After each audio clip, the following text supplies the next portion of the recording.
Okay, if I can have your attention again here in the Infield Media Center. At this time, we welcome Kevin Harvick, driver of the number 29 Budweiser Chevrolet.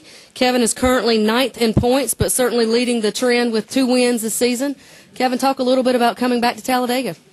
Yeah, this has been a good racetrack for us as we've gone through the years, and obviously last year was really good. So, you know, we just gotta hope that things work out your way as the crashes happen and things shuffle out and see how the race shakes out towards the end. So all you can do is put yourself in position and see what happens from there at the end. Okay, we'll open it up for questions here for Kevin. As always, please raise your hand. We'll get a wireless mic to you. State your name and affiliation. We'll start over here. Didn't we have a question? Ed Hinton.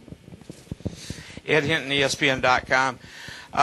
Kevin, do you think that RCR strength is enough to maybe we could have a repeat of the photo finish between teammates they had last fall? And also, what do you think the odds would be of you and Clint repeating what you did last fall?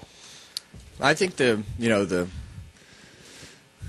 far as the odds go, I mean, who knows? I mean, this place is, you go through spells of having good days and bad days, but our cars are, they'll be fast again, and you just got to have the luck to go along with it. So, it definitely could happen again. I think, we all work well together, and we all do the things that we need to do to run up front, and they bring the cars to run up front. So, it's just a matter of surviving until the end. That's the main goal. But yeah, I'd say for sure that's a possibility. Okay, Jeff, we'll take you, then we'll go over to Mike. Over here, Kevin, you made a pretty dramatic pass on McMurray to win this race last year, kind of a slingshot type move.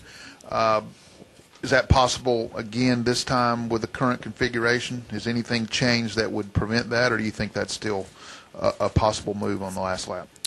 Yeah, I mean, based on Daytona, I think as you look at the way that the race played out and the way that everybody's got the bump drafting style figured out, I think it's nothing's really changed. I think it's the same type of stuff. It's just a matter of timing, just like it was last year. Okay, Mike Hembry, then we'll go to David Newton, then we'll come back over here to Claire. Mike Hembry, Speed.com. Kevin, do you think Sunday we might see some kind of combination of the racing at Daytona and the racing here last fall as far as the two-car drafting? It was different here. Some people tried it last fall. Similar to last fall, similar to Daytona, some kind of mix? What do you think? Well, I think when the green flag dropped at Daytona, I think the race was different than what a lot of people thought, because as time has progressed since this race last year, everybody has really figured out the two-car draft and how it works and what you need to do to keep it. What you need to do to keep the cars connected. So I think that the style of the race is going to be very similar to what you saw at Daytona.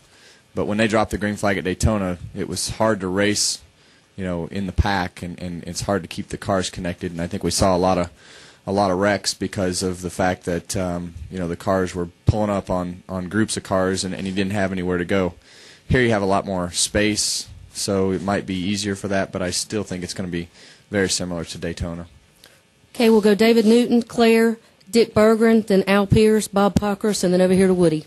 Yeah, Kevin, David Newton, ESPN.com, over this way. This coming to Talladega, do you ever have like weird dreams coming into this place about what could happen, just strange things like that? Not really. I enjoy this type of racing. We prepare well for it.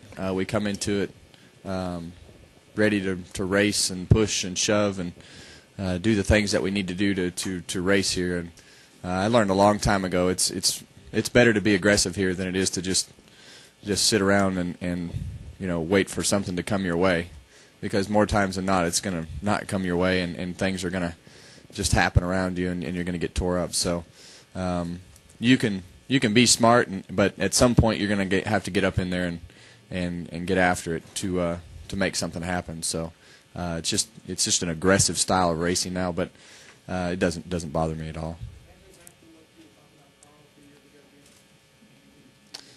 Well, I think as you look at the race, I mean, there's different parts of the race, and I think I think you have to judge on take a lot of things into consideration as to how you race the first half of the race. So it just depends on who you're around, who's things around, and a lot of guys have different guys they feel comfortable around.